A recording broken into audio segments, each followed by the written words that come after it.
우리 하나님의 말씀을 경외하는 마음으로 자리에서 일어나셔서 함께 봉독하도록 하겠습니다. 함께 봉독합니다. 주님, 주님의 지팡이로 주님의 백성을 인도하시는 목자가 되어 주십시오. 이 백성은 주님께서 선택하신 주님의 소유입니다. 이 백성은 멀리 떨어진 황무지에 살아도 그 주변에는 기름진 초장이 있습니다. 옛날처럼 주님의 백성을 바산과 길랏에서 먹여 주십시오. 내가 이집트에서 나올 때처럼 내가 그들에게 기적을 보이겠다. 민족들이 그 기적을 보면 제 아무리 힘센 민족이라도 기가 꺾이고 말 것입니다. 간담이 서늘해서 입을 막을 것이며 귀는 막힐 것이며 그들이 뱀처럼 티끌을 핥으며 땅에 기는 벌레처럼 무서워 떨면서 그 좁은 구멍에서 나와서 두려워하며 주 우리의 하나님께로 돌아와서 주님 때문에 두려워할 것입니다. 아멘. 앉으시기 바랍니다. 오늘은 나의 목자가 되어주세요 라는 제목으로 함께 말씀 나누겠습니다. 성경에서는 매하는 sheep에 대한 예화가 참 많이 나옵니다. 그래서 저는 이제 여러분도 아시겠지만 양에 대한 참 비유가 많이 나온다 이런 생각을 전에부터 했었는데 이게 어쩔 수 없는 것이 이스라엘 백성에게는 이 양이라는 존재가 굉장히 가까웠던 존재이기 때문이야. 아브라함 이전부터 이스라엘은 원래 목축을 했었잖아요. 이렇게 동물을 키우고 돌아다니던 삶을 살았었어요. 그래서 어쩔 수 없이 그들은 양과 굉장히 친합니다. 그래서 양을 example로 들어서 설명하면 다 알아들어요. 왜냐면 양을 너무 잘 알기 때문이에요. 그래서 저도 그래서 사실은 양에 대해 우리가 별로 관심이 없습니다. 양고기 드셔보신 분 생각보다 있긴 계시잖아요. 양고기를 그럼 즐겨하는 분. 둘이 아들하고 아빠가 딱 손을 들었어요. 양고기 드시고 싶으신 분은 성관영전에 가면 이제 양꼬치를 드실 수 있을 것 같아요. 양고기 저도 이렇게 어디 단기 선교 나가거나 외국 나갔을 때 보통 먹긴 하지만 주로 사 먹거나 이럴 일은 우리한테는 익숙하지 않지만 이스라엘 백성한테는 되게 익숙한 일이야. 그러니까 대부분의 고기는 양고기고 집에서 기르는 것도 양입니다. 옷감부터 여러분이 알고 있는 울이란 것이 양털로 만든 옷이잖아요. 그래서 양은 굉장히 익숙합니다. 근데 이 익숙한 양이 때로는 어려움에 빠질 때가 있어요. 눈도 잘 안 보여요. 양은 눈이 잘 안 보이고 소리를 듣고 보통 이게 움직여요. 그래서 보통 뭐 보고 움직이냐면 앞에 있는 친구 엉덩이 보고 따라가는 거예요. 이게 뭔가 길을 보이는 게 아니라 그냥 엉덩이가 뭔가 허연 게 이렇게 움직이면 그걸 따라서 우르르르르 이렇게 움직이게 되는 거죠. 한 2년 전쯤에 있었던 이 일인데 영국에서 일어났던 일인데 제가 여러분에게 소개 하나 해드리도록 하겠습니다. 우리 친구도 양 좋아해요? 귀여운 양 한번 제가 이야기를 소개해 드리도록 할게요. 어느 날 영국에 2년 전쯤이요. 영국의 젊은이들이 해안선에 이렇게 카약을 타면서 여행을 하고 있었어요. 근데 여행을 하는데 어떤 섬에 맨 끝에 양이 한 마리 있길래 그냥 보면서 와 양이 여기 사나보다 이렇게 생각을 했대요. 그래서 이 집 양이에요. 이게 양이 이렇게 섰는데 카약을 해안 따라 이렇게 몰면서 가는데 양이 계속 쫓아오더래요. 그래서 이 양이 사람을 좋아하나 보다. 그리고 막 인사하고 안녕 안녕하고 카약 여행을 다 마치고 집으로 갔어요. 그리고 2년 후에 다시 또 카약 여행을 하면서 이 섬 앞을 지나게 됐어요. 근데 또 이 양이 나온 거예요. 그래서 와 우리를 기억하나 보다 그러고 안녕 안녕 하는데 양의 모습이 뭔가 좀 이상한 거죠. 2년이 지났어요. 양이 이렇게 변해 있는 거야. 이 뭔가 이상하다. 양이 왜 저런 상태로 있지? 라는 사람들이 생각을 했어요. 근데 생각해 보니까 양을 발견했던 그 지역은 사람이나 동물이 접근할 수 없는 지역인 거예요. 생각해 보니까 이게 모래가 부스러지는 자갈 언덕이라 한번 내려가면 사람도 동물도 못 올라오는 데인 거예요. 얘가 몇 년 동안 지금 갇혀 있었던 거예요? 2년 동안 혼자 무리해서 나와갖고 이 섬 해안에 갇혀 있구나라는 생각을 사람들이 처음 한 거예요.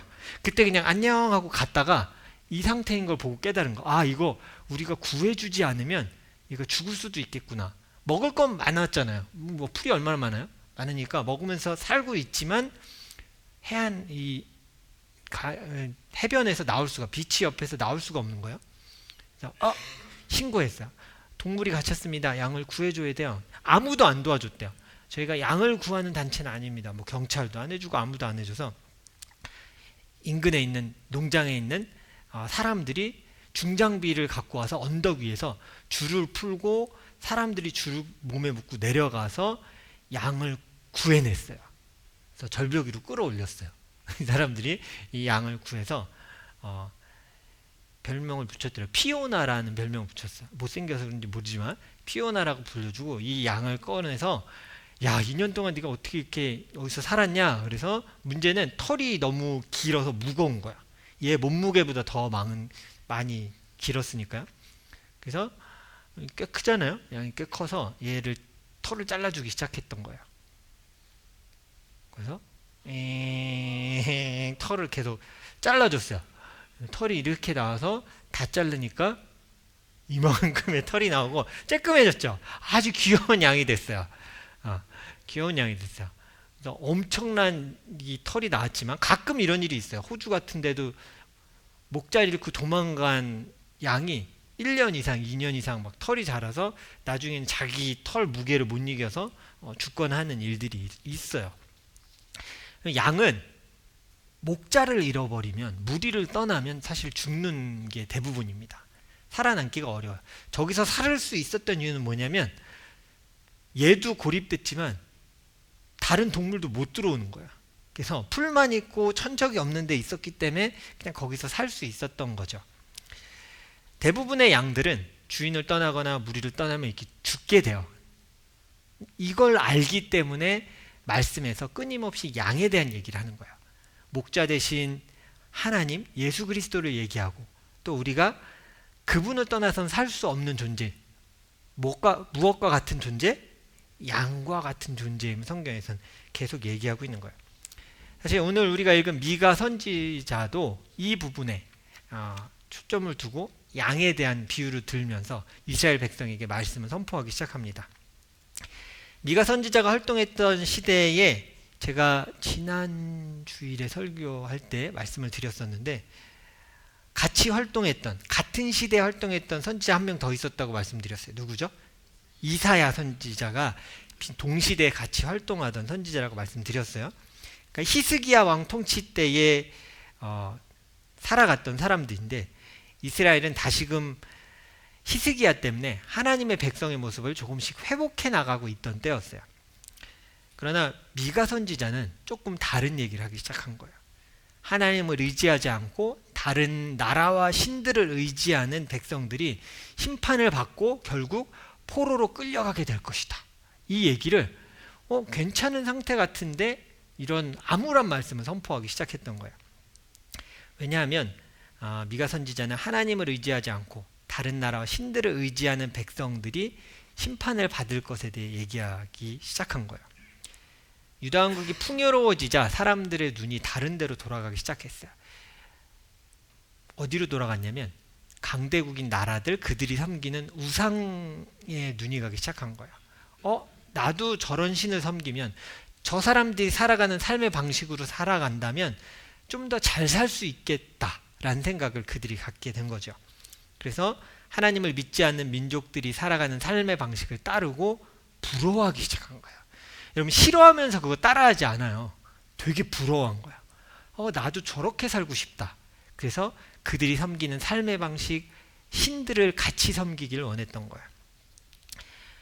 여러분, 우상 숭배에서 오는 풍요로운 먹거리를 부정할 수 없습니다. 우상 숭배했던 대부분의 민족들은요, 이스라엘처럼 동물을 키우는 목축업이 아니에요. 농사를 지으면서 동물을 키워서 먹을 게 풍성했어요. 항상 먹을 게 있었던 민족들이에요. 그러니까 우상 숭배에 참여하면 일단 먹을 거리가 엄청 많아요. 나눠주는 먹을 거리가 많아요. 두 번째는 그들이 간구했던 섹슈얼한 욕구들을 다 충족시켜줬어요. 창기들, 창녀, 창남들이 항상 거기에 있었어요. 거기 가면 성적인 자극을 주는 것들이 너무 많아요. 요즘 시대와 되게 비슷하죠. 다 만족할 수 있는 거야. 풍요롭게 먹을 수도 있고 내가 원하는 거 다 이룰 수 있어요. 아, 나 저런 삶을 살고 싶어 라고 생각했던 거야. 이들은 서서히 이스라엘 백성도요. 그래서 하나님을 서서히 떠났고 이방 문화와 우상들을 따라 살아도 괜찮겠구나 라는 생각을 하기 시작했던 겁니다. 근데 보통 우리는 말씀을 배웠으니까 알잖아요. 우상 숭배하면 어떻게 된다고 우리가 배웠어요? 하나님께서 벌하실 거고 무너질 거야. 근데 이들이 어떤 생각을 했냐면 우상을 섬겼는데도 살만하네였어요. 금방 망하지 않잖아요. 살만하네? 괜찮네? 역시 이 길이 맞네 라고 선택하고 그 길을 따라가기 시작했던 거예요. 주변 나라들과 교류하면서 활기차게 지냈습니다. 아직 힘이 남아있었기 때문이에요. 백성들은 자신들 스스로의 힘으로 살아갈 수 있다라고 생각했어요. 아까 우리가 본 양처럼 나는 목자가 없이도 떠나서도 잘 살 수 있는데 라는 마음으로 살아가고 있었던 거예요. 하나님의 말씀이 아니고도 자녀들을 잘 키워내고 이 땅에서 부족함이 없이 키워갈 수 있다라고 여겼던 거예요. 이걸 보고 미가 선지자는 전혀 다른 얘기를 선포하기 시작하는 거예요. 오늘 우리가 미가의 선지자의 기도, 그 간구들을 좀 살펴보도록 하겠습니다. 미가 선지자는요, 유다 백성의 상황을 정확히 파악하고 있었어요. 이들이 약간 어떤 양 같다고 표현하는 거예요? 목자가 없는 양같이 되어 있구나 라고 생각한 거예요. 백성들은 깨닫지 못했죠. 백성들은 그 상태가 뭐냐면 하나님이 없이도 살 수 있네 라는 걸 생각하기 시작했던 거예요. 미가 선지자는 그걸 지적하고 있는 거예요. 그래서 오늘 우리가 읽은 말씀 7장을 보면 이렇게 말하는 겁니다. 자, 같이 한번 읽어볼까요? 시작. 주님의 지팡이로 주님의 백성을 인도하시는 자, 여기까지 읽을게요. 뭐가 되어달라고요? 목자가 되어주십시오. 목자 없는 양 같음을 인정하는 거예요. 목자가 되어주십시오. 우린 솔직히 말하자면 지금 목자 없는 양처럼 그냥 버티며 살아가고 있습니다. 황무지에 사는 사람들로 표현하고 있어요. 중간에 한번 더 읽어볼까요? 이 백성은 시작. 이 백성은 멀리 떨어진 황무지에 살아도 그 주변에는 기름진 초장이 있습니다. 저기까지 읽을게요. 이걸 잘못 읽으면 이들이 되게 풍요로운 데 살고 있다라고 착각할 수 있어요. 이거 지금 무슨 얘기냐면 이들이 살고 있는 현실은 뭐예요? 황무지라고 얘기하는 거예요. 우리는 먹을 거 아무것도 없는, 우리는 괜찮다고 여기겠지만 죽어가고 있는, 곧 죽을, 시간이 지나면 죽을 수밖에 없는 황무지에 살아가고 있습니다라고 얘기하고 있어요. 근데 미가 선지자가 간절히 바라는 건 뭐예요? 그 주변에는 기름진 초장이 있습니다. 이걸 잘 보셔야 돼요. 지금 우리에게 있는 게 아니라 우리가 알지 못하지만 우리 주변에는 기름진 초장이 있습니다. 누구에게 있는 초장을 얘기하는 걸까요? 하나님께 속해 있는 초장을 얘기하는 거예요. 그 목자 대신 하나님께 인도함을 받았을 때 찾을 수 있는 초장이 사실은 있습니다. 그러나 우리의 현실은 황무지입니다 라고 미가 선지자가 고백하고 있는 거예요. 그러면서 우리를 먹여주십시오 라고 얘기하는 거예요. 지금은 풍요로워 보여도 곧 황무지가 될 것을 경고하고 있는 거예요. 히스기야 때니까 얼마나 잘 살아가겠어요? 근데 얘기하는 거야. 야, 우리가 되게 풍요로운 것 같지? 잘 살아가는 것 같지? 아니야. 우리의 현실은 황무지야. 목자 없는 양처럼 우리는 살아가고 있으면 인정해야 돼 라고 얘기하는 거예요. 히스기야 왕의 아들, 내 이름을 혹시 기억하십니까? 므낫세 왕이죠. 유다 역사 가운데 진짜 최악의 왕으로 꼽히는 왕입니다. 하나님 앞에 큰 죄악들을 저지르고 우상 숭배에 앞장섰고 성전에도 우상까지 갖다 놨던 사람이죠. 하나님을 의지하지 않고 강대국 아시리아의 눈치를 보고 그걸 따라 살기 시작했어요. 이집트의 삶을 따라하고 싶었어요. 므낫세는. 그게 므낫세의 삶이 히스기야가 죽으니까 갑자기 딱 시작됐을까요? 이미 히스기야 때의 그 징조가 보이기 시작한 거야. 미가가 이걸 지적한 거야. 이미 시작되었다. 목자 없는 양같이 살아가고 있는 우리의 모습이 보이기 시작한다. 이 끝은 결국 포로로 끌려가는 것이다 라고 예언하기 시작한 거예요. 양들은 목자가 인도하는 곳으로만 갈 수 있어요. 혼자서 따로 떨어져 나가면 아까 그 양처럼 살아남지 못해요. 스스로 살아갈 수 있다라고 생각해서 무리해서 나가고 목자에게 멀어지면 시간의 문제인 거예요. 시간이 지나면 반드시 죽음을 맞이하게 돼요. 양들은 푸른 초장을 찾아가는 게 너무 당연합니다. 먹을 게 있어야 되니까요. 여러분도 이민을 결정하시고 캐나다 이 도시까지 오시게 됐던 건 혹시 실패를 마주하고 싶으셔서 오셨습니까? 아니면 내 삶의 끝을 난 리자이나에서 봐야겠어. 나 이제 삶을 정리해야 돼. 난 리자이나 땅으로 가야겠다. 아니죠. 대부분 잘 살아가기 위해서 왔어요. 사실은 풍요로운 초원을 찾아다니는 것처럼 어쩌면 우리가 이곳까지 오게 된 거예요. 하지만 우리가 고백해야 될 건 우리에게는 초원을 찾을 능력이 없습니다. 이게 오늘 미가 선지자가 얘기하는 거야. 우리에겐 초원을 찾을 능력이 없어요. 그건 누가 할 일이요? 목자가 이끌어줄 때 할 수 있는 일이야. 가장 잘 보여주는 말씀이 오늘 우리가 예배 부름 때 했던 시편 23편의 말씀이야.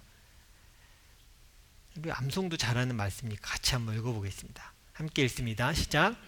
주님은 나의 목자시니 내게 부족함이 없어라. 날은 푸른 풀밭에 누이시며 쉴만한 물가로 인도하신다. 우리 졸업 예배 하면서 우리 졸업자들, 어떤 우리 졸업자들은 이제 청년이 될 거예요. 아까 민주도 얘기했듯이 새로운 도전을 하는 거예요. 그렇죠? 근데 우리 인정해야 돼요. 여러분 부서가 옮겨질 거고 우리 어른들도 2026년 또 새로운 삶을 맞이하게 될 거예요. 고백해야 될 건 뭐냐면 나는 목자가 필요하다예요. 우리 스스로 우리 삶의 초장을 찾을 능력이 우리에게는 없어요. 하나님의 말씀이 필요한 이유예요. 그걸 따라야 할 이유예요. 우리에겐 그 힘이 없음을 인정해야 돼요. 하나님을 떠나서 난 죽을 수밖에, 시간이 걸릴 뿐이지 죽을 수밖에 없습니다를 고백해야 해요. 여러분 초장을 찾는 것은 목자가 할 수 있는 일입니다. 아무리 사막 같은 곳에 있어서도요, 목자들은 알고 있어요. 날씨에 따라 시기에 따라 어디로 이동해야지 초장이 있을 수 있는지 알고 있는 거예요. 아까 그 말씀을 앞으로 잠깐 돌아보면 그 주변에는 기름진 초장이 있습니다라고 하고 옛날처럼부터 한번 읽어볼게요. 시작. 옛날처럼 주님의 백성을 바산과 길랏에서 먹여주십시오. 이렇게 얘기해요. 오늘 말씀에 나오는 이 바산과 길랏은 이스라엘에서 되게 유명한 초장이야. 목초지야. 매도우예요. 매도우. 그러니까 되게 동물을 키우기 좋은 넓은 초장이 있는 흔치 않은 곳 중에 하나가 바산과 길랏이야. 제가 사진을 한번 찾았거든요. 우리 친구들이 이런 거 보여줘야 또 보잖아요. 지도로는 위치로는 어느 정도냐면 바산과 길랏이 여러분 알고 있는 헬몬산, 이 눈이 많이 쌓여 있어서 여기 쌓이는 겨울에 눈이 많이 쌓여서 여름이 되면 녹아서 이 물들이 이렇게 흐르죠. 그래서 바산과 길랏은 보통 이 지역 전체를 얘기하는 거예요. 바산과 길랏 전체에 물이 공급돼요. 녹으면서 산으로부터 흘러서 물이 공급돼서 항상 초장이 있는 곳이기도 해요. 그래서 지금 근래 사진을 제가 구했거든요. 이게 헬몬산이에요. 이런 지역이 별로 없어요. 바산과 길랏은.